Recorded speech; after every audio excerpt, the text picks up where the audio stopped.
kita mencoba untuk membahas urban legend yang mungkin belum familiar dengan teman-teman semua. Tetapi urban legend ini sangat kaya dengan sejarah dan cerita mistisnya. Nah, apa itu urban legend yang ada di Gua Siluman? Tapi dulu itu ada bangunan rumah yang biasa aja ya, rumahnya itu kayak rumah warga, tetapi sebenarnya di bawah tanah rumah itu untuk pembuatan senjata yang dulunya itu untuk melawan penjajah ya. Dan salah satunya ya teman-teman yang dibuat di sana itu senjata meriam yang ada di Benteng Fredebuk.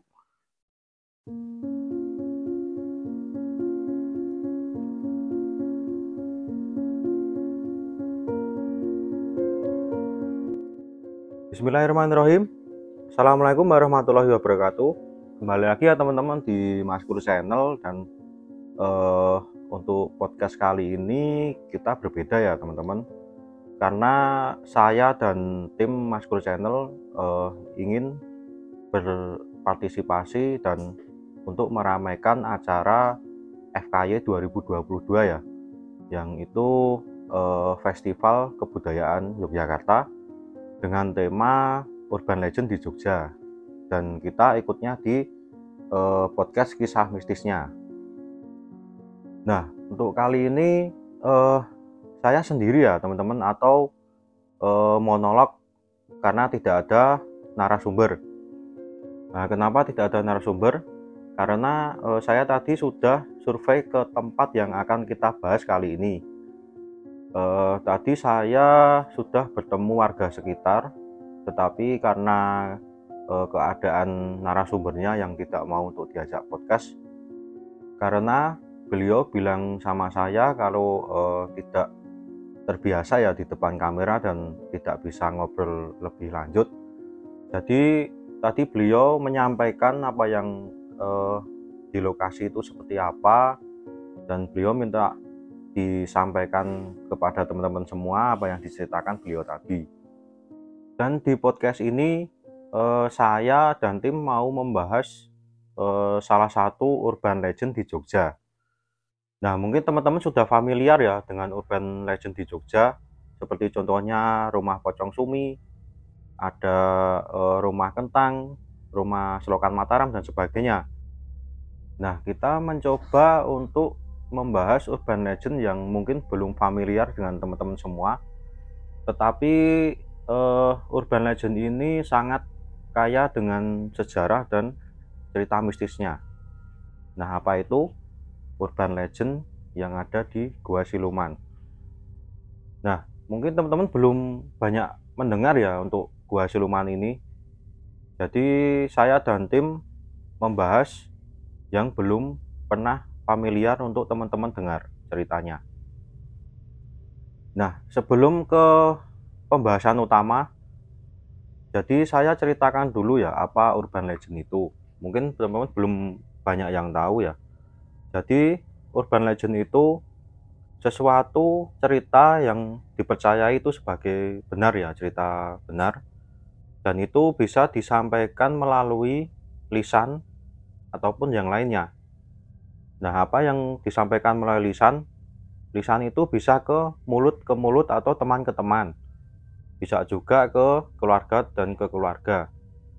Nah, di lain untuk lisan ada juga disampaikan melalui media sosial, misalkan di Facebook, YouTube, dan lainnya. Jadi cerita yang dibenarkan itu memang dulunya mungkin ada ya, karena ada yang mengalami dan diceritakan ke orang lain. Nah, di Jogja sendiri sebenarnya masih banyak sekali sih urban legend yang ada di Jogja ini. Tetapi mungkin ada sesuatu yang mungkin belum pernah teman-teman dengar ya sebelumnya. Dan kali ini saya akan membahasnya, dan alhamdulillah saya tadi sudah survei ke lokasi dan menemui warga sekitar ya teman-teman. Jadi sebenarnya itu nanti tidak cuma cerita dari warga sekitar, tetapi saya sebenarnya pribadi juga punya cerita di lokasi itu ya teman-teman ya. Jadi lokasinya itu tepatnya ada di Wonocatur, Banguntapan, Bantul ya. Di situ mungkin kalau teman-teman pernah di daerah Blok O ataupun Janti, itu tempatnya itu tidak jauh dari situ. Apalagi kalau teman-teman pernah mendengar Pasar Bandengan ya. Nah, itu sangat dekat sekali. Nah, yang pertama kita bahas sejarahnya dulu ya teman-teman. Gua Siluman itu sejarahnya seperti apa? Sejarah dari Gua Siluman sendiri itu dibangunnya sekitar tahun 1800-an. Jadi sudah sekitar ada 2 abatan ya itu bangunannya, karena memang sudah masuk ke cagar budaya itu teman-teman. Dan di tahun 1800-an itu yang membangun adalah Sri Sultan Hamengkubuwono yang kedua. Nah, mungkin teman-teman juga penasaran ya, dibuatnya guanya Siluman itu untuk apa? Dan menurut yang saya pelajari, jadi dibuat tempat itu, bangunan itu oleh Sri Sultan Hamengkubuwono kedua itu sebagai untuk pesanggerahan. Pesanggerahannya keraton sebenarnya teman-teman. Nah, mungkin nama Gua Siluman sendiri untuk pesanggerahan kurang familiar mungkin ya di teman-teman semua, karena mungkin yang terkenal dan mungkin sudah sampai ke luar kota itu adalah Taman Sari dan situs Warung Boto. Walaupun ketiganya ini mempunyai suatu hubungan untuk Keraton Jogja dulunya, tapi mungkin yang Gua Siluman ini yang mungkin teman-teman belum familiar sekali ya mendengarnya. Nah, di tahun 1800-an itu dibangunnya pertama kali memang untuk jadi itu dibagi menjadi 3 ya teman-teman. Yang pertama itu untuk mandinya Sri Sultan Hamengkubuwono II, dan yang 2 tempat, yang satu itu untuk pemandian selir-selirnya dan yang satu lagi untuk pemandian anak-anaknya. Jadi memang kalau masuk ke situ di dalamnya itu ada 3 buah seperti kayak pemandian atau kotak-kotak seperti itu di kotak-kotak ya. Dan ada 3 yang di situ juga masih ada airnya. Ya walaupun sekarang kondisinya itu cuma beberapa puing-puing dan masih ada juga yang sekarang bisa dimasuki itu. Jadi itu lokasinya itu ada di pinggir jalan. Kalau kita masuk turun itu jadi dia itu kayak jembatan gitu ya teman-teman. Jadi setelah masuk di bawah itu kita masuknya itu malah di bawah jalan raya itu. Nah, untuk di dalamnya ada apa saja? Yang pertama, yang pokok itu sebenarnya pemandian dan banyak relief ya teman-teman. Salah satu relief di pemandian di sana tadi yang saya temui itu adalah relief burung, namanya itu burung beri ya teman-teman. Jadi saya tadi sempat berkeliling di beberapa tempat, dan di pemandian itu ada salah satu relief yang menurut saya sangat eh, unik sekali ya, karena itu sebuah burung yang eh, menurut saya belum pernah melihat. Jadi langsung saya tanyakan kepada tadi yang warga setempat, ini relief apa ya, dan beliau mengatakan itu relief burung beri. Nah, mungkin kita lanjut ke untuk bangunannya itu kenapa ya, mungkin teman-teman juga heran ya kok dinamakan Gua Siluman. Nah, di sini ada 2 versi teman-teman kenapa dinamai Gua Siluman. Yang pertama, emang warga setempat itu menamai siluman itu dari kemistisan tempat itu ya. Karena itu memang dulunya itu belum seramai sekarang, dan entitas untuk muncul dan mengganggunya itu sangat sering sekali. Jadi warga sekitar itu menamai gua itu siluman ya, karena banyak entitas yang muncul dan mengganggu di sana. Dan ada juga versi yang mengatakan siluman itu yang diartikan tidak kelihatan. Dalam tidak kelihatan ini karena di bangunannya itu ada yang sekarang sudah nggak ada bangunannya, tapi dulu itu ada bangunan rumah yang biasa aja ya, rumahnya itu kayak rumah warga, tetapi sebenarnya di bawah tanah rumah itu untuk pembuatan senjata yang dulunya itu untuk melawan penjajah ya. Dan salah satunya ya teman-teman yang dibuat di sana itu senjata meriam yang ada di Benteng Fredebuk. Nah, di situ banyak sekali ya cerita teman-teman. Jadi mungkin dulu itu pembuatan senjata itu tidak ada orang yang mengetahui karena ada di bawah rumah yang notabene rumah itu biasa ya. Jadi mungkin kalau diketahui ya udah dimusnahkan mungkin ya. Dan yang unik juga, teman-teman mungkin juga bertanya-tanya ya, apakah di dalamnya itu seperti gua? Karena namanya Gua Siluman ya. Dan ternyata saya ke sana itu bukan gua sebenarnya ya. Memang menyerupai gua karena itu banyak lorong yang masuk seperti itu, masuk lorong, tapi itu bukan gua sebenarnya ya. Dan kita mungkin berlanjut ke yang teman-teman tunggu ya, mungkin di cerita mistisnya Gua Siluman itu seperti apa. Nah, untuk versi warga setempat tadi yang saya temui itu, yang pertama ada tukang becak yang beliau itu selesai mengantar penumpang ya teman-teman. Dari tukang becak itu dari kota mengantar penumpang itu sampai ke Gua Siluman itu. Nah, tukang becaknya itu mengiranya itu sangat besar ya bangunannya itu. Jadi tidak ada menyerupai sama sekali seperti gua atau bangunan yang sudah tidak terpakai seperti itu. Nah, penumpangnya itu izin kepada sopir becaknya untuk mengambil uangnya dulu untuk membayar ya. Dan sopir becaknya mengiyakan, beliau menunggu di situ. Karena penumpangnya itu tidak balik-balik dan ditungguin sangat lama, jadi sampai ketidur sopir becaknya itu. Ketidurnya sampai pagi. Nah, sama warga setempat itu dibangunkan dan ditanyain, kenapa masih di sini Pak?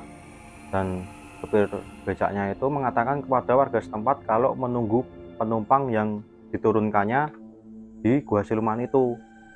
Nah, sama warga sekitar, bapaknya itu disuruh melihat yang di depannya itu bangunnya seperti apa. Dan betapa kagetnya ya, karena ternyata itu bukan rumah megah yang seperti bapak sopir becaknya itu yang dilihat tadi malam. Tetapi yang memang unik ya teman-teman, minggu kemudian bapaknya itu kembali lagi ya di tempat itu, di Gua Siluman itu. Dan warga setempat menanyai lagi, kenapa Pak kok kembali lagi di sini?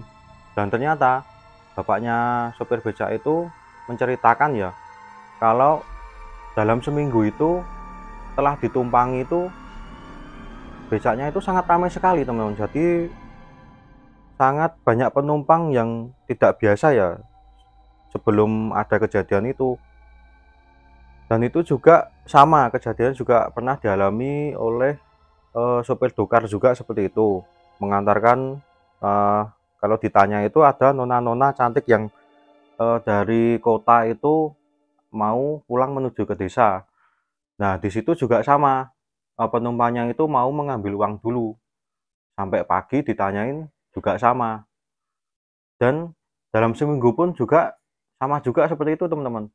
Jadi setiap ada yang diganggu atau apa itu langsung ada berkah ya di situ. Bahkan juga karena itu kan tempatnya itu dekat sama pasar ya. Jadi banyak pedagang itu yang lewat Gua Siluman itu mau berangkat ke pasarnya itu.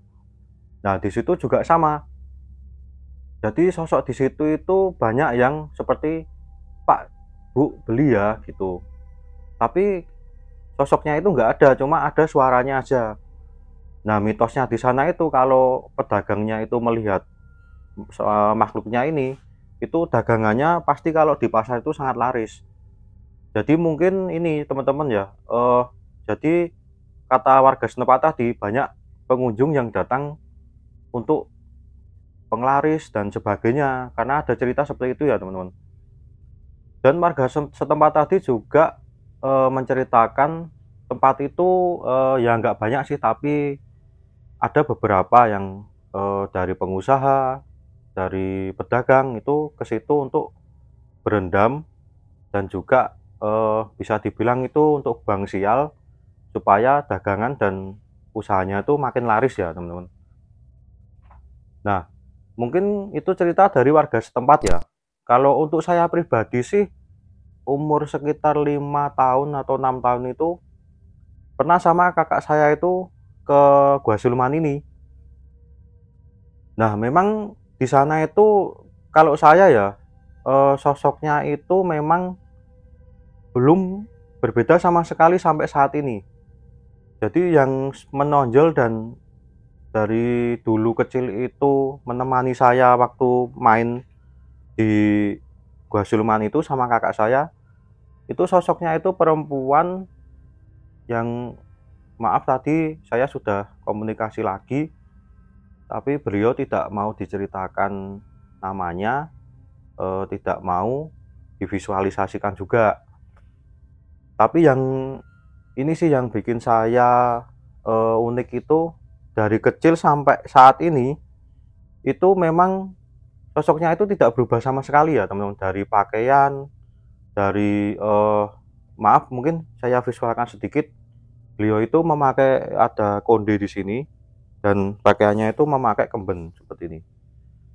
Jadi beliau itu tidak nambah tua, tidak nambah juga muda. Jadi dari kecil sampai sekarang pun masih sama ternyata teman-teman sosoknya itu. Dan seperti kayak reunian seperti itu ya. Jadi beliau juga masih ingat saya. eh, Mungkin gambaran ininya, kamu datang ke sini lagi ya, seperti itu. Dan dulu itu saya kecil itu ya tidak ini ya, tidak seperti yang saya ketahui sekarang tentang sejarahnya seperti apa, mungkin tentang eh, sosok yang di situ atau cerita mistisnya itu apa. Jadi saya cuma bermain aja, karena mungkin juga teman-teman juga tahu ya kalau kecil dulu saya itu nggak punya temen, mainnya cuma sama kakak saya di tempat-tempat yang menurut saya ya notabene tidak lazim untuk anak kecil. Dan sosok sebenarnya yang saya lihat tadi ada beberapa, banyak sekali ya, dan itu sosok khas untuk kerajaan lah seperti itu. Jadi mungkin yang bisa saya ceritakan yang saya peroleh tadi waktu di sana, nah itu ada tiga ya teman-teman, yang menurut saya itu eh, ini entitas besar dan juga mungkin tidak dijumpai di tempat lain ya. Yang pertama itu sosok penunggu itu yang besar itu emang sosok ular yang mengelilingi bangunan itu ya. Bangunannya emang tidak cukup besar sih teman-teman, cuma 100 kali 200 meter lah. Jadi itu dikelilingi seperti sosok ular yang besar itu untuk penunggu ya, mungkin untuk pemageran di situ. Dan yang unik juga tadi saya melihat seperti macan ya, tapi macannya itu berwarna hitam, jadi kayak macan kumbang seperti itu. Dan juga yang menurut saya paling unik dan saya baru melihat itu, di pemandiannya itu ditungguin sosok buaya yang besar, tetapi tidak ada ekornya itu teman-teman. Jadi penunggu di sana itu emang mungkin ya itu tadi ya, dikatakan siluman karena banyak, dan ada beberapa entitas hewan ya yang di sana. Tapi itu memang seperti khas untuk penjaga untuk keraton atau untuk situs yang memang sudah tua seperti itu. Nah, mungkin cerita mistis dan sejarah di Gua Siluman cuma cukup sampai di sini ya teman-teman ya. yang menurut saya unik dan mungkin besok untuk bisa destinasi untuk teman-teman berkunjung ke Gua Siluman itu. Nah, mungkin cukup sekian ya teman-teman yang bisa saya sampaikan di sini. Eh, Mungkin berjumpa di lain kesempatan lagi untuk podcast sejarah mistis dan sebagainya. Terima kasih atas dukungan teman-teman selama ini. Akhir kata, wassalamualaikum warahmatullahi wabarakatuh.